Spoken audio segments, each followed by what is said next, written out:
თუ სხვა მიზეზის გამო ვერ შეავსეთ, შეგიძლიათ რომ შეავსოთ ეს შემდეგ ანგარიშგება წლის ბოლომდე და აღიდგინოთ აქტიური სტატუსი. თუ კი 31 დეკემბრამდე არ მოხდება ანგარიშგების შევსება, 1 იანვრიდან ინიციატივიდან ხდება კომპანიის გარიცხვა. ანუ ის ტოვებს ინიციატივას და ეს ინფორმაციაც არის საჯარო. და მისაწვდომ ხელმისაწვდომი ყველა დაინტერესებული მხარესთვის. კითხვარი მოიცავს შრომით უფლებებს, ადამიანის უფლებებს, გარემოს დაცვას, კორუფციასთან ბრძოლის და მმართველობის საკითხებს. ანუ ყველა იმ საკითხს, რომელსაც მოიცავს ყველა მდგრადობის ანგარიშგება და ყველა იმ საკითხს, რომელიც შეეხება გაეროს გლობალურ შეთანხმების 10 პრინციპს. რაზეც თქვენ ისედაც აცხადებთ, რომ ინტეგრირებული გაქვთ თქვენ საქმიანობაში, გაქვთ სხვადასხვა აქტივობები გაწერილი, შესაბამისად ამ კითხვაზე პასუხების გაცემა რთული არ უნდა იყოს თქვენთვის, იმიტომ რომ მთელი წლის განმავლობაში თქვენ ისედაც სხვადასხვა მიმართულებით თქვენთვის რელევანტური საკითხების მიმართულებით დაგეგმილი გაქვთ აქტივობები. რა თქმა უნდა, არ არის აუცილებელი და თუ კი კომპანია მსხვილი არ არის, როგორც წესი, ყველა მიმართულებით არ აქვს მას აქტივობები და დასაწერი, მაგრამ კითხვარი ისე არის სტრუქტურიზებული და აგებული, რომ გვაძლევს ზუსტად ამის მოქნილობის შესაძლებლობას, რომ ვთქვათ, პასუხი თუ კი რამეს არ ვაკეთებთ იმ მიმართულებით, იმიტომ რომ ჩვენ საქმიანობასთან რელევანტური არ არის, გავცეთ შესაბამისი პასუხი. ამიტომ არ შეგეშინდეთ, რომ რთული არ არის ამ კითხვის შევსება. ნამდვილად მთავარია ვიცოდეთ ვადები და შესაბამისი ინფორმაცია გქონდეს შეგროვებული. ყველა კითხვაზე უნდა გავცეთ პასუხი, რომელიც სავალდებულა იმისათვის, რომ კითხვის საბოლოოდ გამოქვეყნება და ატვირთვა შეძლოთ, თუმცა კითხვაში არის არასავალდებულო კითხვები, ეს მითითებულია იქ ვებშხილებში, რომ ის არასავალდებულოა და იქ არ გაქვთ ვალდებულება, რომ გასცეთ ამ კითხვაზე პასუხი. კითხვების უმრავლესობა დასაწერი აბსოლუტურად 99% კითხვების არის ისე აგებული, რომ თქვენ დასაწერი იქ არაფერი არ გაქვთ, მხოლოდ უნდა მონიშნოთ შესაბამისი რელევანტური პასუხი. შესაძლებელია, რომ კითხვარი იხსნება ონლაინ, გაეროს გლობალური შეთანხმების ვებგვერდზე, unglobalcompact.org-ზე, სადაც ყველა კომპანიას აქვს თავისი გვერდი და თავისი პროფილი და ამ პროფილზე შედიხართ, იქ უკვე როგორ შეხვალთ ამას გაჩვენებთ უკვე პრაქტიკულად ახალი ვებ ინტერფეისია თქვენი გვერდის, ასევე რაღაც გარკვეული სიახლეებია, რომელიც კითხვართან არის მიბმული, რომ შეგიძლიათ ჩვენი ლოგო გამოიყენოთ და ასე შემდეგ და ამ ყველაფერს პროცესში გაჩვენებთ აუცილებლად. კითხვაზე წვდომა შეუძლია გქონდეს თქვენ ნებისმიერ თანამშრომელს, ვისაც თქვენ საკონტაქტო პირად დაამატებთ ჩვენ ვებგვერდზე, თუმცა რეკომენდირებულია, რომ პარალელურ რეჟიმში ერთდროულად არ შეავსოს რამდენიმე თანამშრომელმა ეს კითხვარი, იმისათვის, რომ პროგრესი დასეირდეს და არ მოხდეს ისე, რომ ვთქვათ, ერთი ადამიანი უსასურველია მოგიწოდებთ, რომ ანუ ერთდროულად არ შეავსოთ, თუმცა რამდენ ადამიანსაც უნდა სხვადასხვა დროს წვდომა შესაძლებელია გქონდეს. კითხვას PDF ფაილში შეძლებთ, რომ ჩამოტვირთოთ მხოლოდ გამოქვეყნების შემდეგ, ანუ მანამდე მას როგორც PDF ერთ დოკუმენტად მასზე წვდომა არ გექნებათ, ონლაინ ავსებთ და ყველა ნაწილი კითხვის, როგორც უკვე გითხარით, საჯაროა და ხელმისაწვდომია ყველა დაინტერესებული მხარისთვის. კითხვას წელს ავსებს ყველა ის კომპანია, რომელიც შემოგვიერთდა 2025 წელს და მანამდე, ერთადერთი არ ავსებენ ის კომპანიები, რომლებიც შემოგვიერთდნენ ამ წელს. ანუ 2026 წლის კითხვას, ანგარიშგებას არ ავსებს ის კომპანიები, რომლებიც 2026 წელს შემოგვიერთდნენ. სხვა ყველასთვის სავალდებულო რომ შეავსოს და არა ის კომპანიები, რომლებიც შემოგვიერთდნენ 2025 წლის მესამე და მეოთხე კვარტალში, მათ შესაძლებლობა აქვთ, რომ მონიშნონ ეგრეთ წოდებული private mode და ეს ნიშნავს იმას, რომ ამ კითხვას დავინახავთ მხოლოდ ჩვენ, საქართველოს ქსელი და SATA ოფისი. ანუ არ გახადოთ საჯარო, ამის შესაძლებლობა გაქვთ ერთჯერადად იმ კომპანიებს, რომლებიც 2025 წლის მესამე და მეოთხე კვარტალში შემოგვიერთდნენ, თუმცა თუ გნებავთ, რომ საჯარო იყოს, ამაზე რა თქმა უნდა შეზღუდვა არ გაქვთ და თქვენზეა დამოკიდებული. აი ასე ვიზუალურად ასე გამოიყურება ვებგვერდზე კითხვარი, თუმცა ამას უკვე მე პრაქტიკაში გაჩვენებთ ცალკე ვებგვერდზე და ამაზე დიდხანს არ შევჩერდები და ესე მწვანე ხილაკს ვაჭერთ ხელს და ვიწყებთ ახალ კომუნიკაციას პროგრესის შესახებ. რას მოიცავს ახლა კითხვარი? ხო რა კომპონენტებს? ერთი არის ელექტრონული ხელმოწერა ხელმძღვანელის, რომელსაც უბრალოდ ინფორმაციას ვავსებთ, რომ მე ვარ ხელმძღვანელი და ვავსებ ამ კითხვას, ან მე ვარ ხელმძღვანელის მიერ მინდობილი პირი და თქვენ სახელს დაგვარწევთ და მაქვს უფლება რომ შევავსო კითხვარი. და მე უკვე ირჩევთ, როგორც გითხარით, შეავსოთ კითხვარი, ან ატვირთოთ ანგარიშგება. იმ შემთხვევაში თუ თქვენ უკვე ამზადებთ ანგარიშგებას, რა თქმა უნდა, ამ შემთხვევაში არ ხართ შეზღუდული, რომ ატვირთოთ თქვენი არაფინანსური, ან გრადობის, ან ESG, რაც ქვია რა, ან მართლობითი ანგარიშგება. სახელი სხვადასხვა არის, მაგრამ მთავარია შინაარსობრივად მოიცავდეს იმ თემებს, რასაც მოითხოვს გაეროს გლობალური შეთანხმება. აი ესე უკვე მე ვირჩევთ, რომ პირველი ხელი მოვაწეროთ წერილს თუ შევავსოთ, დავიწყოთ კითხვარის შევსება ან ანგარიშგების ატვირთვა და მივყვებით პროცესი. იქვე თუ რამეს არასწორად ვაკეთებთ, სისტემა გაგვიწითლებს და ინსტრუქციას მოგცემს, რა უნდა გავაკეთოთ, როგორ უნდა მოვიქცეთ. ყველა კითხვას აქვს თავისი, ეს არის აი ხელმძღვანელის წერილი, როგორ გამოიყურება. დრო სტანდარტული წერილია, რომ ვიცავთ, კიდევ ერთხელ ვაღიარებთ, რომ ვიცავთ 10 პრინციპს და თუ ხელმძღვანელი ვართ, ჩვენ სახელს დაგვარწევთ, თუ არა დავწერთ ხელმძღვანელის სახელს დაგვარწევთ და იქვე ვუთითებთ, რომ მე შევავსე ხელმძღვანელის ნაცვლად თქვენი სახელი და გვარი. ესეც დაშვებულია, რა თქმა უნდა, უბრალოდ თავარია, რომ მივუთითოთ თუ ხელმძღვანელმა არ შეავსო, რომ ვინ შეავსო ანგარიშგება, ვინ იყო პასუხისმგებელი.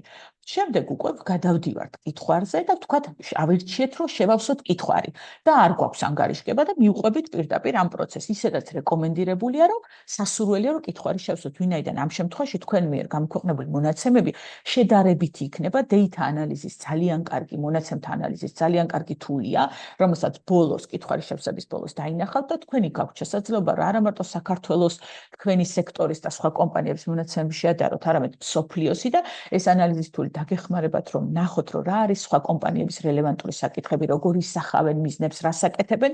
შესაძლოა თქვენთვისაც საინტერესო იყოს თქვენ საქმიანობაში ამ მონაცემების გამოყენება. ამიტომ მოგიწოდებთ, რომ გამოიყენოთ როგორც ეს data analysis თული, ასევე შევსოთ კითხვარი. პირველი კითხვა არის, რომ ვთქვათ, ავირჩიეთ, რომ მოვნიშნეთ კითხვარს ვავსებთ, მერე ვადებს, რა ვადებს მოიცავს, ამაზე ხშირად არის ხოლმე კითხვა, რომ რომელი თვეები უნდა მონიშნოთ და რა წელი, ერთ წელს უნდა მოიცავდეს. სასურველია, რომ ეს იყოს ყველაზე ახლო მონაცემები, თუ კომპანიას არ აქვს 2026 წლის მონაცემები, შეუძლია დაწეროს 2025 წლის 1 იანვრიდან 31 დეკემბრამდე, შეუძლია დაწეროს მაგალითად 2025 წლის 31 ივლისიდან 2026 წლის 31 ივლისამდე, ანუ მთავარია ერთ სრულ წელს მოიცავდეს და რომელი მონაცემებიც არის უახლესი, რომელიც თქვენს მიერ არის ხელმისაწვდომი, ის მონაცემები ჩაწერეთ. აქაც არ ხართ შეზღუდული, რომ აუცილებლად არ არის სავალდებულო, რომ მაინდა-მაინც 25 იყოს და მაგალითად 26-ის ნაწილი არ შედიოდეს და უკვე იწყებთ კითხვარის შევსებას და შემდეგ გადავდივართ, ესეც აი პირველი არჩევანი ერთი არის, რომ კითხვარს ვავსებთ და შემდეგ უკვე აი როგორ გამოიყურება კითხვები, რამდენიმე შესაძლო ვერსია, რომელსაც მოვნიშნავთ. და იმ ჩვენთვის რელევანტურ ვერსიას მოვნიშნავთ, აქ გვერდით არის სარჩევი, ამ სარჩევში თემებს შორის ნავიგაცია შეგიძლიათ ნებისმიერ დროს შეგიძლიათ გადახვიდეთ, იქვე გვიჩვენებს კითხვარი პროგრესს, რა პროცენტული მაჩვენებლით შევავსეთ კითხვარი, აი წერია თქვა 20%, 60% და ასე შემდეგ და გვიწითლებს იმ კითხვებს, რომლებიც არ შეგვივსი. აი optional კითხვა აქვე ჩანს, რომ შეგიძლიათ ეს კითხვა გამოტოვოთ და საერთოდ არ შეავსოთ, ანუ optional კითხვები ძირითადად არის ნარატიული, სადაც რაღაც უნდა ჩაწეროთ. თუ არაფერი გაქვთ დამატებითი ინფორმაცია, რომლის გამჟღავნებაც გინდათ, შეგიძლიათ დატოვოთ ეს ცარიელი, არ გაგიწითლებთ სისტემა და უკვე მერე აი ნახეთ, ყველა კითხვას აქვს თავისი განმარტება. ამ განმარტებაში ყველგან წერია საერთაშორისოდ რომელ სტანდარტთან არის შესაბამისობაში, ან ზოგადად რას გულისხმობს და როგორ უნდა შეავსოთ კითხვარი. ასევე არსებობს კითხვარის გზამკვლევი, ცალკე, რომელიც უკვე ძალიან გვიამაყება და გვიხარია, რომ ქართულ ენაზეც ხელმისაწვდომია, აი აქ თუ შეხვალთ გაიდანში, ნახავთ, რომ ქართულ ენაზეც არის ეს კითხვარი, როგორც საქართველოს ვებგვერდზე, ასევე საერთაშორისო გაეროს გლობალური შეთანხმების ვებგვერდზე და შეგიძლიათ ცდომა გქონდეთ ქართულად ამ კითხვაზე. ენას რაც შეეხება, შეგიძლიათ შეავსოთ ნებისმიერ ენაზე, ჩასაწერი კითხვები რაც არის, ასევე თუ ქართულად გაქვთ გრადობის ანგარიშგება, შეგიძლიათ ატვირთოთ ის ქართულად, უბრალოდ გაეროს გლობალური შეთანხმება მოგიწოდებთ, რომ იმ ენაზე მოახდინოთ ანგარიშგება, რომელ ენაზეც საუბრობენ თქვენი ძირითადი დაინტერესებული მხარეები, იმისთვის, რომ მაქსიმალურად მეტი ადამიანისთვის ხელმისაწვდომი იყოს ეს ინფორმაცია. და აქაც უკვე ნიშნავთ, შემდეგ უკვე გადავდივართ governance-ით იწყება მმართველობით და მმართველობაში ვნიშნავთ შესაბამის ჩვენთვის რელევანტურ საკითხს, ასე გადავდივართ. აი, ეხლა მინდა გაჩვენოთ რამდენიმე კითხვა, რომელსაც არის რომ ინფორმაცია ჩასაწერი. ესეთი კითხვა სულ ძალიან ცოტაა. რამდენიმეა მმართველობაში, რამდენიმე ადამიანის უფლებებში და შრომის უფლებებში და გარემოს დაცვაში. აი როგორი ინფორმაცია მაგალითად შეიძლება დაგჭირდეთ, რომ წინასწარ იცოდეთ. გთხოვთ ბორდის შესახებ ინფორმაციას, მენეჯერულ პოზიციაზე, თქვათ ქალის და კაცის შესახებ პროცენტულ მაჩვენებლებს, თუ მიუთითებთ, რომ იცით, ამ შემთხვევაში იქვე გთხოვთ, რომ ჩაწეროთ ეს მაჩვენებელი, მაგრამ გაითვალისწინეთ, აი შემდეგ გვერდზე კარგად ჩანს მარჯვენა მხარეს, რომ აუცილებლად 100% უნდა ეწეროს, რომ 100 რო ჩაწერთ, ზემოთ 0-ის უნდა მიუთითოთ. თუ არა და თქვათ 50-50-0. სხვა შემთხვევაში სისტემა გაგიცითლებთ და არ გადაგიყვანთ შემდეგ გვერდზე, შემდეგ კითხვებზე, ანუ რომ აი ინფორმაცია რას გთხოვს, ხო, რომ ქალის და კაცი რამდენია ბორჩი დასაქმებული, ასაკობრივ ზღვარს გთხოვს და მენეჯერულ და არამენეჯერულ პოზიციაზე პროცენტულ მაჩვენებლებს. ანუ შედარებით მარტივი ციფრებია, ან მარტივი მონაცემებია, რომელიც რაც არის ჩასაწერი ხელით. დანარჩენი, როგორც უკვე გითხარით, პროგრესის შესახებ ნიშნავთ უკვე არსებული პასუხებიდან ჩვენთვის სასურველ რელევანტურ პასუხს. აი აქაც ახლა ადამიანის უფლებებში და შრომის უფლებებში რა პასუხებია, რომელზეც დამატებით ინფორმაცია შეიძლება მოგთხოვს. აი თუ თქვენი იტყვით, რომ თქვენთვის რელევანტური თემაა თავის ასოციაციების თავისუფლება, ბავშვთა შრომა, იძულებითი შრომა, დისკრიმინაციასთან ბრძოლა, უსაფრთხო სამუშაო გარემო, ან საცხოვრებელი ხელფასები, ან გენდერული თანასწორობა, ამ შემთხვევაში შესაძლოა მოგთხოვოთ სისტემამ, კითხვარმა, ანუ დაგენერირდება დამატებით რამდენიმე კითხვა, სადაც დაგჭირდებათ, რომ მონაცემები შეიყვანოთ. მაგალითად, გენდერულ თანასწორობაზე ციფრები იქნება შესაყვანი, living wage-ზე, რომელიც არის საცხოვრებელი ხელფასი, იქნება ფორმულას იქვე ამოგიგდებს და იმ ფორმულით გამოგათვლევინებთ, რამდენად სწორად ითვლით საცხოვრებელ ხელფასს და ასე შემდეგ. ისიც შედარებით მარტივია, მაგრამ უბრალოდ მოგთხოვთ, რომ რაღაც დამატებით მონაცემები გქონდეთ ხელთ და ამაში შეიძლება თქვათ ეს მონაცემები თქვენ ხელთ არ იყოს ხელმისაწვდომი განსაკუთრებით მსხვილი კომპანიებისთვის, შესაძლოა დაგჭირდეთ სხვა კოლეგების ჩართულობა. ქონია ესეთ შემთხვევა, რომ მსხვილი კომპანიების შემთხვევაში რამდენიმე დეპარტამენტი ცალ-ცალკე ავსებს ხოლმე, მცირე და საშუალო კომპანიების შემთხვევაში როგორც წესი უფრო ერთი ადამიანის ხელში აკუმულირებული ინფორმაცია და ერთ ადამიანსაც შეუძლია რომ შეავსოს და მას ხელთ ქონდეს ინფორმაცია. გარემოს დაცვით კითხვარში ნაწილში, აი რომელ კითხვებზე გთხოვს დამატებით მონაცემებს, ეს არის წყლის შესახებ მონაცემები, ბუნება და ბიომრავალფეროვნება, ჰაერის დაბინძურება და ცირკულარულობა. ამ თემებიდან თუ რომელიმე იქნება თქვენთვის რელევანტური და მონიშნავთ, იქვე შესაძლოა მოგთხოვოთ რამდენიმე მონაცემების შეყვანა. აი წყალთან მიმართებაში გამოჩნდება თქვათ ესეთი კითხვა არის, რაც საქართველოში ძალიან მცირე კომპანიისთვის არის ეს რელევანტური, რომ წყლის აუზებთან დაკავშირებით ინფორმაციას მოგთხოვთ, მერე შეგეკითხებათ, რომ სოფლიოში არსებული წყლის აუზების ლოკაციიდან თქვენი სად არის ლოკაცია მიუთითოთ, როგორ იყენებთ მას და აი მსგავსი დამატებითი კითხვები გაჩნდება, მაგრამ კიდევ ერთხელ თუ წყალი არ გექნებათ თქვენ რელევანტურ საკითხად მითითებული, ეს კითხვები საერთოდ არ გამოგიჩნდებათ თქვენ და თქვენთან არ გამოჩნდება, ესე რომ ვთქვათ. ამ პრეზენტაციას მე გაგიზიარებ, უბრალოდ ხა ტექნიკურად რო გაჩვენოთ ვახტები შესაბამის ესეც წყლის აუზების შესახებ ინფორმაცია სად მდებარეობს და როგორ იყენებთ და ასე შემდეგ კითხვარი. და ბოლოს უკვე მივდივართ არასავალდებულო კითხვამდე, რომ გაქვთ თუ არა ანგარიშგება და ატვირთეთ, თუ გაქვთ ესეც შესაძლებელია რომ კითხვარით შევსვათ და იქ ის დოკუმენტები ატვირთოთ, რომელსაც თქვენ ჩათვლით საჭიროდ და ამის შემდეგ ეს არის უკვე ბოლო გვერდი, აი ეს არის ბოლო გვერდი, სადაც შეგიძლიათ რომ გადახედოთ კითხვარს. და თუ გადახედავთ და ნახავთ, რომ უკვე ყველაფერი წესრიგშია, submissions რომ მისცემთ, ამის შესწინდე კითხვას ვეღარ შევცვლით. ხოლო ტექნიკურად რამდენიმე ტექნიკური ხარვეზის გამოსწორება შეუძლია, ისიც SATA-office ჩვენ არ შეგვიძლია, მე უკვე უნდა მიწეროთ დამხმარე teams ანგარიშგების და ისინი შეძლებენ რომ ტექნიკურად რაღაც გამოასწორონ ხარვეზი, თქვათ არასწორად მონაცემი შეიყვანეთ, მაგრამ თვითონ კითხვას უკვე საჯარო ხდება, მას შემდეგ რა submissions დავაჭერთ და ამას უკვე ვეღარაფერს ვეღარ უშველით, ამიტომ ყურადღებით იყავით, რომ რამე ინფორმაცია შესვლა თუ გჭირდებათ, შეგიძლიათ ეს ნებისმიერ დროს დაიწყოთ და 31 ივლისამდე შეავსოთ ნელა პროგრესი სეივდება და არ იჩქაროთ ატვირთვა და აი უკვე როგორც გითხარით, მას შემდეგ რაც ატვირთავთ, უკვე დაგენერირდება როგორც PDF დოკუმენტი და შეგიძლიათ რომ ჩამოტვირთოთ. უკაცრავად კითხვას დავსვათ თუ შეიძლება. ავტომატურად სეივდება ეს, ანუ არ ჭირდება არსად, ხო? ავტომატურად სეივდება. კი ბატონო, ავტომატურად სეივდება სულად. ამიტომ მოგიწოდებთ, რომ თქვენ ერთდროულად რამდენიმე ადამიანმა რო არ შეავსოს, რომ აი აქ შეიძლება მოხდეს არეულობა, რომ ერთის პროგრესი დასეივდეს და მეორესი არა, თორე სხვა შემთხვევაში ავტომატურად სეივდება ნებისმიერი პროგრესი, რამდენჯერაც გინდათ და როცა გინდათ, შედიხართ ვებგვერდზე და აგრძელებთ დარჩენილი კითხვების შევსებას. მადლობა. პროცესში ხო დამავიწყდა აღმოჩნდა ეხლა კითხვებიც რაც გექნებათ მე როცა ვსაუბრობთ ნებისმიერ დროს გამაჩერეთ ან ჩემ კოლეგებთან ან ჩემთან თუ კითხვები გექნებათ და გიპასუხებთ და ვთქვათ ეს პირველი ვერსია თუ არ აიჩერდა და თუ ვფიქრობთ რომ თქვენ მშვენიერი არაჩვეულებრივი მდგრადობის ანგარიშგება გაქვთ და პირდაპირ ამის დატვირთვა გინდათ ეს უფრო მოკლე გზა საერთოდ იმ კითხვებს არაფერს არ ავსებთ იწყებთ პირდაპირ დოკუმენტ მხოლოდ ავსებთ იმ წერილს ხელმძღვანელის წერილს კიდე ერთხელ რომ დაადასტუროთ რომ იცავთ 10 პრინციპს და ატვირთავთ მხოლოდ ეს არის AMCO statements შეავსებთ მხოლოდ და ატვირთავთ ანგარიშგებას და გამოსუსტად იგივე პროცესი იქნება და ისევ PDF დოკუმენტად იქნება თქვენი ანგარიშგება და ხელმისაწვდომი როგორც თქვენთვის რა თქმა უნდა ასევე ყველა დაინტერესებული მხარისთვის სრულიად საჯარო იქნება. ამიტომ ეს უფრო ნინო გამარჯობა უკაცრავად შემოჭრისთვის კითხვა მოვიწერეს ამ ანგარიშგებასთან დაკავშირებით თუ კითხვად შევავსებთ კი დაავირჩევთ ამ მეორე ვარიანტს რომ ავტვირთოთ მდგრადობის ანგარიშისთვის თუ გაქვთ წინასწარ განსაზღვრული რაიმე სტანდარტები რომლის მიხედვითაც უნდა იყოს მომზადებული რომ თქვათ შეიძლება ჩვენ ჩავთვალოთ რომ ყველაფერს აკმაყოფილებს მაგრამ სინამდვილეში შეიძლება არ აკმაყოფილებდეს, ხო? ამიტომ წინასწარ თუ ვიცით, რომ გაგვიზიაროთ ეს სტანდარტები, ის მიხედვითაც მდგრადობის რეპორტი დააკმაყოფილებს ამ კითხვის მოთხოვნებს.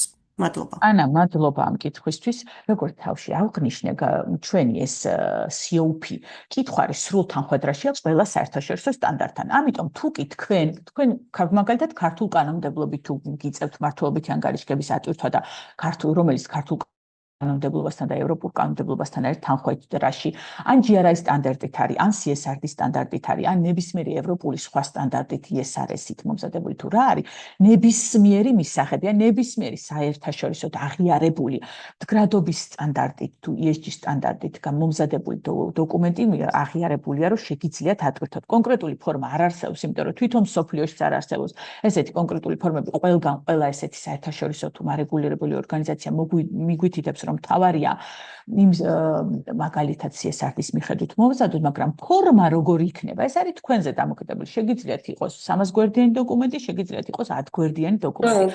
თავარია სრულყოფილად გადმოსცეს თქვენი კომპანიისთვის, თქვენი საქმიანობიდან ყველაზე რელევანტული საკითხები. ანუ რაზეც გვაქვს თქვენ ყველაზე მეტი ზეგავლენა.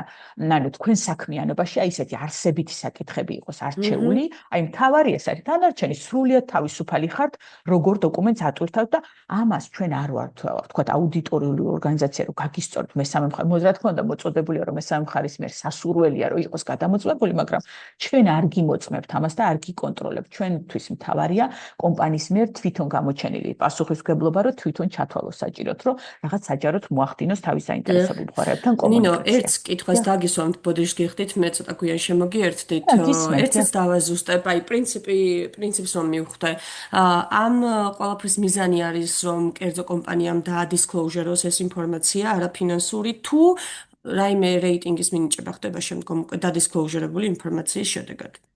ამის მიზანი არის რომ კომპანია იყოს გამჭვირვალე და უფრო პასუხისმგებლიანი, აი როგორც თქვენ თვითონ აღნიშნეთ და წარუდგინოს თავის დაინტერესებულ მხარეებს, რა პასუხისმგებლობას იღებს ადამიანის უფლებების, შრომის უფლებების, გარემოს დაცვის მიმართულებით, კორუფციას საბრძოლებით და მართლობის საკითხები რამდენად გამჭვირვალეა.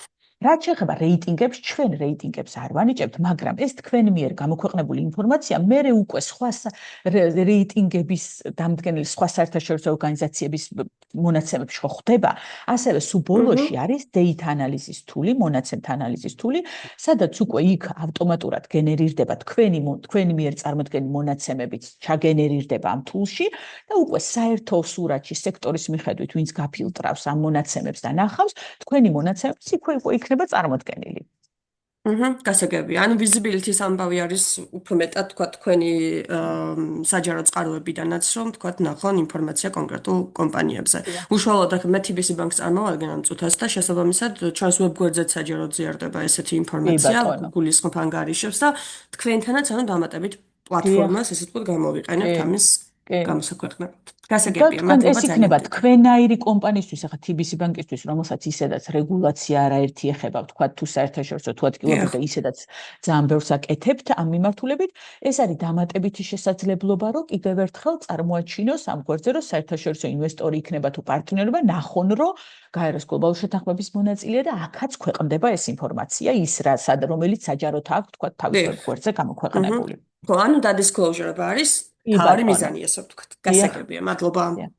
მადლობა. და ეხლა მცირე და საშუალო კომპანიებისთვის, რომელსაც საერთოდ არ აქვს ანგარიშგების ფორმატი, ეს არის ძალიან კარგი შესაძლებლობა და არაერთხელ მოგვისმენია მათგან, რომ შემდეგ აქ დაგენერირებული ინფორმაცია გამოადგათ მათ შემდეგ პოტენციურ პარტნიორებთან და ინვესტორებთან საუბარში ან რაღაც due diligence-ის ეტაპების გადალახვაში, იმიტომ რომ ნახეს მისმა პარტნიორებმა, რომ აქ უკვე გამოქვეყნებული ქონდა ანგარიშგება. ანუ გულისხმობ იმას, ვისაც სავალდებულო არ არის და პირველად ამზადებს ეს ერთადერთი ანგარიშგების ფორმა, როცა აქვს მდგრადობის. მერე გამოქვეყნების შემდეგ ესე არის საჯარო ნებისმიერი ადამიანი მოიციებს ამ ინფორმაციას და ჩამოტვირთავს თქვენ კითხვას თუ ანგარიშგებას, საჯარო ხდება ყველასთვის, როგორც უკვე გითხარით, აღნიშნე და კითხვარი ესე ჩანს თემების მიხედვით. დიახ. კითხვა ხარ ქონდა ვინმეს თუ ისე მაგარია. კითხვარის შემთხვევაში ესე გამოჩნდება თემების მიხედვით თქვენ მიერ გაცემული პასუხებიც ასევე რომელიც შეგიძლიათ შემდეგ შეინახოთ. საჭიროების მიხედვით ეხა მინდა გაჩვენოთ გაეროს გლობალური შეთანხმების სიახლეები და უშუალოდ კითხვარზეც გადავალ.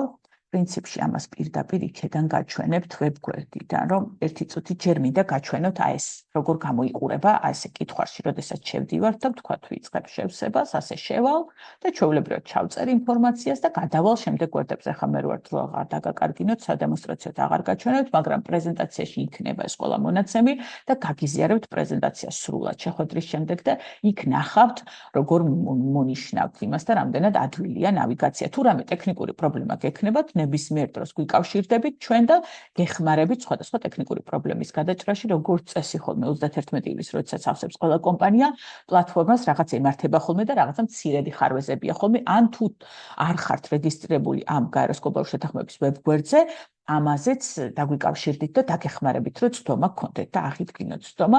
აი რა სიახლე ახალი, როგორც გითხარით, ახალი ინტერფეისი აქვს ამ გვერდს, თქვენ გვერდს. თქვენ როგორიც გახსოვდათ და გინახავთ, ვინც იყენებდით, ისეთი აღარ არის. აი, ახლა გაჩვენებთ გადავა ახლა გვაჩვენებს როგორ გამოიყურება ეს დაშბორდი, თუ კი იქვე შესაძლებლობა გაქვთ, რომ ჯერ ძველზე შედიხართ და იქვე შესაძლებლობა გაქვთ მონიშნოთ და თქვათ, რომ ახალი გვერდი მინდა და აი ახალი ბევრად არის ეგრეთ წოდებული user friendly და მე ვფიქრობ, რომ ძალიან კარგად არის ახალ გვერდზე წარმოჩენილი ყველა ინფორმაცია დალაგებული თემებად, აი როგორც ქვემოთ ხედავთ reportings forward fast არის ინიციატივა, რომლის ხელმომწერი თუ ხართ აქ ცალკე reporting-ის ველია და იმას თულები რა თულები არსებობს, აი team members ვინ არიან ნახავთ, რომ თქვენგან ვინ არის რეგისტრირებული, ვის აქვს წვდომა, აგერ ქვემოთ აკადემიის რესურსები არის და ანუ ძალიან აი ასევე შეგიძლიათ გადახვიდეთ და ნახოთ საჯარო როგორ არის, საჯაროდ როგორ ჩანს თქვენი პროფილი, სხვას სადაც წვდომა აქვს და აი ყველა რესურსი ძალიან კარგად და მარტივად არის დალაგებული. აი ნახეთ გაიდბუქი აქ ჩანს, რომელიც გითხარით და კითხვა, რომელიც ქართულად არის ხელმისაწვდომი, აკადემიის გვერდი და ასე შემდეგ. აი ეს forward fast-არია, რომელზეც საქართველოსთან სულ რამდენიმე კომპანია ხელმომწერი, მათ შორის TBC ბანკი ერთ-ერთია. და ამის მიხედვით რამდენიმე კითხვას დამატებით ავსებს ის კომპანია, რომელიც ამ ინიციატივის ხელმომწერია და ეს არის აი ნახეთ data analysis tool-ი, მე რაც გითხარით, თემატურად სრულიად დალაგებული ეს ტრანსფორმაციული მართლობის tool-ია, რომელიც ქართულადაც ნათარგმნია და ამ კითხვას თუ შეავსებთ, ნახავთ თქვენი კომპანია სად არის ამ ეტაპზე განვითარებით გრადობის მიმართულებით განვითარების რა ეტაპზეა და ძალიან დამხმარე და საინტერესო tool-ია თუ გინდათ ამის შესახებ შემდეგ გაგიზიარეთ ინფორმაციას და ეს უკვე თემატურად გვაჩვენებს რა ინფორმაცია ხელმისაწვდომი აი აკადემიის გვერდზე გადადის. ქეთი აკადემიაზე მე დიდხანს არ შევჩერდები, იმიტომ რომ ქეთი გვესაუბრება აკადემიის შესახებ და ძალიან კარგ რესურსებზე და ეხა შემდეგი მინდა მთავარი რაზეც ხშირად თხოვენ კომპანიები და დიდი ამბავია ხოლმე როგორც წესი არის ლოგოს გამოყენება. ყველა კომპანიას უნდა ხოლმე რომ გამოიყენოს გაეროს გლობალური შეთანხმების ლოგო და როგორც იცით აქამდე პროცესი იყო ესე რომ ლოგო რეკვესტი ხდებოდა აქედან უნდა დაგესაბუთებინათ რას იგჭირდებოდათ ეს ლოგო და შემდეგ ნებართვას ან მიიღებდა კომპანია ან არა იმის მიხედვით როგორ გამოიყენებდა. ეხლა იმ კომპანიებს რომლებიც ანგარიშგებას შეავსებენ უკვე შესაძლებლობა აქვთ აი თან გავუშვებ ამ ვიდეოს და თან ისე ვისაუბრებთ უკვე შესაძლებლობა აქვთ არაჩვეულებრივი და ჩვენ ძალიან გვიხარია ეს პროცესი რომ ჩვენი ლოგო თავის კარდებით გამოიყენონ თავისი მიზნებისთვის, მაგრამ ეს მიზნები არის ძალიან კონკრეტული და მკაცრად გაწერილი. აუცილებლად ის თქვენ აი ნახეთ download your participant logo და აქ რო ჩამოტვირთავთ ლოგოს რამდენიმე ვერსია გამოჩნდება თავისი ბანერებით და შეგიძლიათ რომ ის გამოიყენოთ, მაგრამ ეს ლოგო რომელსაც აქედან ჩამოტვირთავთ, აქაც არის მითითებული რომ არ შეგიძლიათ გამოიყენოთ სოციალურ მედიაში. ეს ლოგო არის იმისთვის, რომ გამოიყენოთ თქვენი მდგრადობის ანგარიშგებაში, ვებ გვერდზე მდგრადობის ანგარიშგებასთან. ანუ ყველაფერი ისეთ თემაში, რომელიც არის დაკავშირებული ანგარიშგებასთან. კონკრეტულად აი ამ მიზნებთან. ეხლა გაჩვენებთ, როგორ გამოიყურება ესეც აი პრეზენტაციაში მაქვს, აი როგორია ეს ლოგო, რომელსაც შეძლებთ რომ გამოიყენოთ, აი ესე გამოიყურება, თავისი მინაწერი აქვს რომ რას ემსახურება ეს ყველაფერი და შეგიძლიათ ეს მდგრადობის ანგარიშგებასთან დაკავშირებულ თემებში მას შემდეგ რაც გამოქვეყნოთ, გამოიყენოთ ნებისმიერ დროს და ამაზე აღარანაირი ნებართვა არ გჭირდებათ. და აი აქ არის ის წესები, სად შეგიძლიათ რომ გამოიყენოთ როგორც გითხარით, მხოლოდ იმ სეთ კომუნიკაციაში, რომელიც ეხება ანგარიშგებას. და არავითარ შემთხვევაში არ შეიძლება სოციალურ მედიაში, ფანდრეიზინგისთვის, რაღაც ივენთებზე ლოგოთ გამოიყენოთ ბანერებზე და ასე შემდეგ. ანუ ეს კატეგორიულად აკრძალულია, მაგრამ თუ კი გინდათ რომ თქვენ სოციალურ მედიაშიც გამოიყენოთ ჩვენი ლოგო და ასეთ შემთხვევებიც ხშირია, ამისთვის არსებობს არაჩვეულებრივი თული, რომელიც არის participant media toolkit, რომელიც საჯაროდ არის ხელმისაწვდომის ყველა ვებ გვერდზე, ყველა წევრისთვის და participant media toolkit-ში თავის წესებით განმარტებულია სოციალურ მედიაში როგორი ბანერები შეგიძლიათ, აი მაგალითად ეს გამზადებული ბანერებია, რომლებიც შეგიძლიათ ნებისმიერ დროს გამოიყენოთ თქვენი საჭიროების მიხედვით. თავარია არ გადააკეთოთ შიგნით არაფერი, არ შეცვალოთ დიზაინი, აი ამ ბანერების გამოყენება შეგიძლიათ ნებისმიერ დროს პირდაპირ ჩამოტვირთავთ media toolkit-დან, ან ასეთი ბანერების გამოყენება შეგიძლიათ ასევე შეუზღუდავად, 10 პრინციპის ამსახველი ლოგოების გამოყენება შეგიძლიათ ასევე შეუზღუდავად და ხშირად აი აქეთ არის ასევე ტექსტებით სოციალური მედიისთვის, LinkedIn-ის, Instagram-ისთვის, სხვადასხვა რომელიც შეგიძლიათ პირდაპირ გამოიყენოთ, ესეც ნებადართულია სრულიად და მდგრადი განვითარების მიზნებზე ხშირად გვეკითხებიან ხოლმე შეუძლიათ თუ არა გამოიყენოთ, თამამად შეგიძლიათ გამოიყენოთ ხოლმე მდგრადი განვითარების მიზნები ნებისმიერ დროს, ჩამოტვირთვა შეგიძლიათ აქედან და ისინი საჯაროა და ყველასთვის ხელმისაწვდომია როგორც ანგარიშგებაში, ასევე სხვადასხვა პრომო მასალაში შეგიძლიათ რა თქმა უნდა გამოიყენოთ, მაგრამ მდგრადი განვითარების მიზნების გამოყენების წესი არ უნდა დაარღვიოთ, მთავარი ეს არის, სხვა შემთხვევაში შეგიძლიათ გამოიყენოთ, ესეც შესაძლებელია რომ გამოიყენოთ, მთავარია აი UN-ის ლოგო თავზე, რომელიც აქვს, ამას მარტო UN entity შეუძლია გამოიყენოს და მეორე Sustainable Development Goals, რომელიც არის ეს საზოგადოებისთვის, ნებისმიერ წევრისთვის ხელმისაწვდომია. ეს ინფორმაციაც ხშირად გვეკითხებიან ხოლმე, რომ შეუძლიათ თუ არა გამოიყენონ და კიდევ ერთხელ გეუბნებით, რომ ნებისმიერ დროს შეგიძლიათ გამოიყენოთ ეს ლოგოები. პრეზენტაციაში იქნება, ასევე ცალკე მეილითაც გაგიზიარათ ქეთიმ ყველა წევრთან, ცალკე არის მოსული ამის შესახებ ინფორმაცია, როგორ შეგვიძლია media toolkit გამოვიყენოთ, info-დან მოგივიდოდათ ეს ინფორმაცია რამდენიმე კვირის წინ და გაზიარებულია, მოკლედ როგორ ვთქვათ, რომ ეს ლოგოების გამოყენების წესი. სრულად ახლა ქეთის დაუთმობ მე სიტყვას და ქეთი გვესაუბრება გაეროს გლობალური შეთანხმების აკადემიის გვერდის შესახებ. გავთიშავ ჩემს სკრინს ერთის. კითხვები ხო არ იყო მანამდე ბოდიში, სანამ ქეთი ჩაერთვება ანგარიშგებასთან კონკრეტული რამე კითხვები ხო არ გვაქვს? თუ შეიძლება მე ვიკითხავ ნინო. მე უსაფრთხოების აკადემიას წარმოვადგენ და რადგან ჩვენ ეხლა შემოვეცდით, მე როგორც გავიგე, ალბათ შემდეგ წელს მოგვიწევს ხო ეს ამ ანგარიშის. იბად.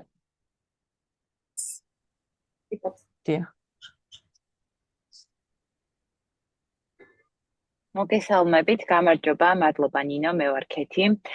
წარგიდგენთ აკადემიის პლატფორმას, ნინომ გაგაცნოთ ჩვენი მთავარი შიდა გვერდი, რომელსაც თქვენ იყენებთ ხოლმე და პრინციპში ბოლო განახლებამ იმდენად მთლიანი რესურსი და მასალას თავი მოუყარა ამ გვერდზე, რომ ფიქრობ მასთან მაქედან, ასე ვთქვათ, უფრო მარტივად შეძლებთ კიდევ ნავიგაციას და ძალიან ბევრნაირი ინფორმაცია გადმოვიდა ამ გვერდზეც, რაც ვფიქრობ, უფრო მოხერხებული იქნება თქვენთვის, რომ მართოთ ჩვენთან ურთიერთობა სხვადასხვა დოკუმენტის მოძებნა და ასე შემდეგ. ნინო მახსენა და განახათ, რომ თვითონ ამ ხაბიდანაც შეგიძლიათ აღმოჩნდეთ აკადემიის გვერდზე, მაგრამ ცალკე მულით გაგიზიარეთ ჩატში, შეგიძლიათ დააბუქმარქოთ და ისე შეხვიდეთ ხოლმე აკადემიის პლატფორმაზე. რამდენიმე მნიშვნელოვანი დეტალი მინდა გავაზიარო, განსაკუთრებით დიდი კომპანიებისთვის ვფიქრობ, შეიძლება საინტერესო იყოს ეს. როგორც იცით, ჩვენი აკადემიის პლატფორმა, სადაც ძალიან ბევრი საინტერესო რესურსი არის, ხელმისაწვდომი არის ყველა ჩვენი წევრი ორგანიზაციისთვის და თითოეული თანამშრომლისთვის თქვენს ორგანიზაციაში. შესაბამისად, შეგიძლიათ ეს ინფორმაცია გაავრცელოთ თქვენს კომპანიებში, ასევე განახებთ სადნახოთ აკადემიის ბროშურა, კატალოგი იმ ყველა კურსით, რომელიც ხელმისაწვდომი არის და მათ შეუძლიათ ჩვეულებრივად დარეგისტრირდნენ. თუ ჩვენი მხარდაჭერა დაგჭირდებათ რეგისტრაციაში დაგეხმარებით, თუმცა ძალიან მარტივი პროცესია და განახებთ ახლა როგორ შეგიძლიათ დაარეგისტრიროთ თქვენი თანამშრომლები ან თავად დარეგისტრირდნენ და შეარჩიონ მათთვის სასურველი კურსი და გაიარონ მათთვის სასურველ ნებისმიერ დროს. ეს არის აკადემიის მთავარი გვერდი, იმ შემთხვევაში თუ უკმომხმარებელი გაქვთ, მაშინ აი ამ პირველი ველიდან შედიხართ, თუ არეგისტრირებთ ახალ მომხმარებელს, ჩვეულებრივად გადიხართ რეგისტრაციის პროცედურას. აქ შეგიძლიათ ნახოთ გზამკვლევი აკადემიის, რომელიც თქვენს კითხვებს გასცემს პასუხს, თითქმის ყველანაირი ტიპის კითხვაზე აქვს პასუხი და დაათვალიეროთ, რამდენიმე გვერდზე შევჩერდები, მაგალითად აი მე-9 გვერდიდან შეგიძლიათ გადახვიდეთ კატალოგზე აკადემიის და ნახოთ თემატურად სხვადასხვა მიმართულებით რა საკითხებზე არის უკვე შექმნილი აკადემიის კურსი, როცა გადმოწერთ და პრინციპში ახლაც პირდაპირ დააჭერთ, გადაგიყვანთ იმ კურსზე, ჰაიპერლინკი არის გაკეთებული ყველა თემატიკის მიხედვით, კლიმატთან დაკავშირებული საკითხები, ადამიანის უფლებები, გენდერი, გადაგამთავრების მიზნების ინტეგრაცია და ასე შემდეგ. მოკლედ ეს კატალოგი შეგიძლიათ ბმულთან ერთად, აკადემიის ბმულთან ერთად გააზიაროთ თქვენს კოლეგებში და უთხრათ, რომ რეგისტრაციის შემდგომ მათთვის სასურველი კურსი შეუძლიათ შეარჩიონ და დარეგისტრირდნენ. რომ დავუბრუნდე ისევ უკან ჩვენს გზამკვლევს, შეგიძლიათ მოკლედ დაათვალიეროთ, როგორც ტექნიკური ნაწილი არის განხილული, სად შეიძლება რო თქვა შეფერხება გქონდეთ და როგორ შეიძლება მოაგოროთ ეს საკითხი, ასევე სხვადასხვა საკითხი სერტიფიკატთან დაკავშირებული და ასე შემდეგ. მოკლედ გზამკვლევს აუცილებლად გაეცანით და თუ კითხვები გექნებათ, აუცილებლად დაგვეკავშირდით. აქედან ირჩევთ ორგანიზაციას, სახელი ზუსტად ისე უნდა ჩაწეროთ, როგორც ხართ ჩვენს დეშბორდზე დარეგისტრირებული. თუ ამაში დახმარება დაგჭირდებათ, მოგმართეთ აუცილებლად, თუმცა ჩვეულებრივად შეძლებთ, რომ იპოვოთ და მონიშნოთ თქვენი ორგანიზაცია და მარტივად მოკლედ დაარეგისტრიროთ ახალი მომხმარებელი თქვენი ორგანიზაციის შიგნით. ახლა გადავალ მთავარ გვერდზე და შევალ ჩემი მომხმარებლით. ასევე გაითვალისწინეთ, როდესაც ავსებთ იმეილის და პასვორდის ნაწილს, რომ დიდი ასოები არ გამოიყენოთ, იმიტომ რომ ძალიან სენსიტიური არის და შეიძლება ამაზე შეფერხება მოგცეთ და არ შეგიშვათ პროგრამა. ეს არის მთავარი გვერდი, ფანჯარას დავაპატარებ, რომ მეც კარგად დავინახო, რომელსაც თქვენ დაინახავთ, სხვადასხვა სტატისტიკები არის წარმოდგენილი, თუმცა ეხლა ჩემთან ცოტა სხვა ფუნქციები არის დამატებული, მაგრამ მთავარი სივრცე, სადაც უნდა შეხვიდეთ, ეს არის My Learning და home page-ზე, ანუ ძირითად მთავარ გვერდზე შეხვიდეთ. რას დაინახავთ მოკლედ ამ გვერდზე? პირველი ახლა ჩემთან ჩანს ის კურსები და ტრენინგები, რომელსაც დარეგისტრირებული ვარ და სხვადასხვა ტიპის პროგრესზე ვარ, მიმდინარე პროგრამები არის და პირველ რიგში მოკლედ აი ამ კურსებს მაჩვენებს. შემდეგ არის პროგრამები, რომელსაც დავრეგისტრირდი, მაგრამ ჯერ არ დამიწყია. რეკომენდირებული კურსები და ორი კურსი მაქვს დაფავორიტებული, ეგრეთ წოდებული, ესეთი გულის ნიშანი არის ხოლმე შემდგომ განახებთ, რომელიც მინდა რომ ყველაზე ხელმისაწვდომ ადგილას იყოს, რომ უცებ შევიდა ხოლმე თუ რამე დამჭირდება. My Learning-ში ასევე რომ შეხვალთ და Learning Library-ში რომ გადახვალთ, აი აქედან უკვე შეგიძლიათ ნავიგაცია სხვადასხვა მიმართულებით. პირველი გეტყვით, რომ 3 ტიპის კონტენტი არსებობს, ეს არის კურსი, Learning Path-ი, ანუ აი სასწავლო, მოკლედ გვერდი მთლიანად და collection-ი. Collection-ი არის ნაზავი კურსის და Learning Path-ის და განახებთ რა განსხვავება არის და როგორ მოკლედ გამიჯნოთ ერთმანეთისაგან. შეგიძლიათ პირდაპირ რაღაც კონკრეტულ თემაზე საკითხი ჩაწეროთ და ისე მოძებნოთ კურსი, შეგიძლიათ თემატურად შეარჩიოთ, აი გვერდზე ხედავთ, რომ სხვადასხვა თემის მიხედვით არის ჩაშლილი ჩვენი კურსები და სასწავლო რესურსები, რაც არის თავმოყრილი აკადემიის პლატფორმაზე და ასევე შეგიძლიათ რომ მონიშნოთ ენა და ანუ ენის ფილტრიც დაადოთ დამატებით. მინდოდა რომ ეს ნაწილიც გამელოთ ჩვენ პირველი მიზანი იყო რომ ჩვენი ქართული გვერდი გვენახებინა, მაგრამ ვფიქრობ ეს ნაწილიც საინტერესო შეიძლება იყოს თქვენთვის, როგორ შეიძლება რომ გააზიაროთ ინფორმაცია. კურსები ძირითადად არის კონკრეტულ თემასთან დაკავშირებით, აი მაგალითად მოვნიშნავ რომელიმეს ინგლისურ ენოვან კურსს, სადაც შედიხართ, გადიხართ მასალას, ირიცხავთ ასე რომ ვთქვათ თქვენ თავს ამ კურსზე, გადიხართ პროგრამას და იღებთ მერე შესაბამისად სერტიფიკატს. რაც შეეხება სასწავლო გვერდს, ეს უფრო გვხვდება ხოლმე აქსელერაციის პროგრამების ფარგლებში, ან უფრო ვრცელი მასალის ფარგლებში, სადაც მოდულებად არის ხოლმე უკვე დაყოფილი პროგრამა და სხვადასხვა რესურსი შემოდის, აქ დავალების ატვირთა ხდება ხოლმე, ტესტი არის ხოლმე, ქვიზი და ასე შემდეგ. და collection-ი არის ნაზავი, უფრო აქსელერაციის პროგრამებზე, მაგალითად Business and Human Rights აქსელერაციის პროგრამას განახებთ მაგალითისთვის. აქ ხდება სხვადასხვა live სესია, გლობალური სესიები, რომელზეც უნდა დარეგისტრირდეთ სხვადასხვა დროს, მაგალითად თუ ამ პროგრამის მონაწილე გახდებით და ცალკე მაგალითად ენას რომ მიუთითებთ, უკვე გადადიხართ კურსის ფორმატზე გადაყავხართ, ანუ სადაც არის გასავლელი, ჩაშენებული on demand კონტენტი, კურსები, დავალებები არის ჩამოსატვირთი და ასატვირთი და ასე შემდეგ, უფრო სამუშაო გვერდი არის ხოლმე.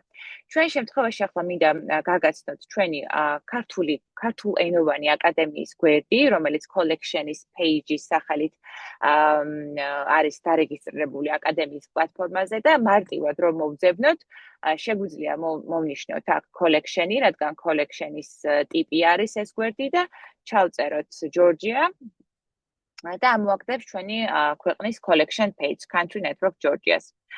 აქ დახავთ მასალებს, რომელსაც თავი მოუყარეთ, ეს რესურსები არის სხვადასხვა დროს დათარგმნილი ქართულად, ან ჩვენს მიერ მომზადებული მასალა ქართულენოვანი, რომელიც გვინდოდა რომ ყველა ყოფილიყო ერთ სივრცეში და ხელმისაწვდომი ჩვენი მონაწილეებისთვის.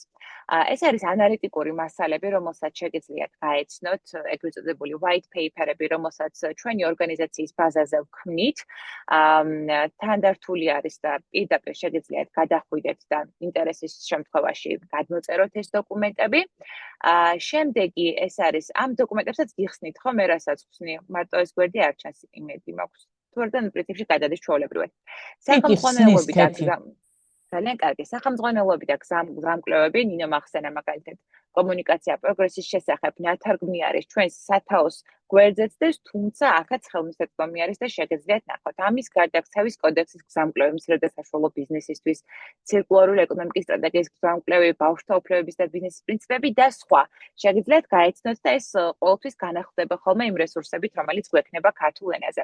ეს არის ჩვენი ადგილობრივი სამოქმედო პლატფორმები, ჩვენი ვებგვერდიდან არის გალინკული ის პლატფორმები, რომელსაც ვატარებთ ხოლმე. და ყველაზე მნიშვნელოვანი და საამაყო ნაწილი ასევე ეს არის აკადემიის ქართულ ენოვანი კურსები, რომელიც შევქმნით ჩვენ სხვადასხვა პარტნიორთან თანამშრომლობით, მაგალითად ოჯახის მხარდაჭერის პოლიტიკის კურსი შეიქმნა UNICEF-თან და UNFPA-სთან პარტნიორობით, შეგიძლიათ გადახვიდეთ ამ კურსზე.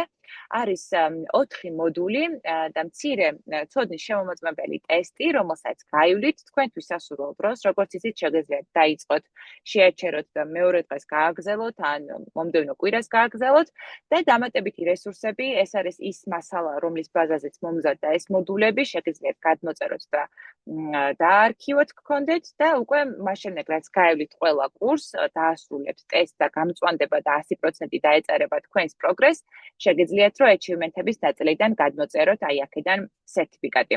იგივე პრინციპით არის კორპორაციული მდგრადობის ანგარიშგების კურსი, მოდულები არის, ომნიბუსის ცვლილებების პაკეტი შემდგომ დაემატა კურს შექმნის შემდგომ, ამიტომ ცალკე დამატებით არის მიტვირთული და მნიშვნელოვანია რომ ეს ნაწილიც გაიაროთ, რომ კურსი გავლილად ჩაითვალოს და ასევე დამატებით რესურსებში შეგეძლიათ ნახოთ ეს მასალა, რომელსაც გადმოტვირთოთ და შემდგომ მიიღებთ სერტიფიკატს. იგივე პრინციპი არის მესამე კურსშიც და აღარ შევალ. ეს კურსები ხელმისაწვდომი არის აქ, შეგიძლიათ პირდაპირ სახელი ჩააკოპიროთ, მაგრამ ამ შემთხვევაში ინგლისურ ენოვანი და ისე მოძებნებთ კურსებში, რაც განახეთ, ანუ search-ის ფუნქცია სადაც იყო, ან ჩვენი ქართულ ენოვანი გვერდიდან გადახვიდეთ პირდაპირ აი ამ კურსებში. ასევე საერთაშორისო პლატფორმები და ინსტრუმენტები, რაც ხელმისაწვდომი არის, ეს არის Spark-ი, ჩვენი აქსელერაციის პროგრამები, სხვადასხვა ინსტრუმენტი, რომელიც ნინომ თქვენს გვერდზეც გაჩვენათ. ესენი არ არის ქართულენოვანი, ტრანსფორმაციული მართლობის ინსტრუმენტი არის ნათარგმნი ქართულ ენაზე და აი აქ ნახავთ ინსტრუმენტის თარგმას, თუმცა ეს არის უშუალოდ ვებ გვერდები, სადაც გადადიხართ და შეგიძლიათ რომ სხვადასხვა მიმართულებით შეაფასოთ თქვენი ორგანიზაცია სადგას, რა პროგრესი აქვს, სად ჭირდება განვითარება. ძალიან საინტერესო თულები არის და უბრალოდ თავი მოვუყარეთ ყველას ერთად და შეგიძლიათ აქედანაც გაეცნოთ. ეს გვერდი განახლდება ხოლმე რესურსების დამატებასთან ერთად განვაახლებთ ხოლმე მასალას და აუცილებლად გაგიზიარებთ ხოლმე. თუ რამე კითხვა გექნებათ, შეგიძლიათ დაგვიკავშირდეთ და სიამოვნებით დაგეხმარებით ამ ინფორმაციის გაზიარებაში როგორც თქვენს კოლეგებთან, ასევე დამატებითს კითხვებს თუ გექნებათ, სიამოვნებით დაგეხმარებით. მადლობა.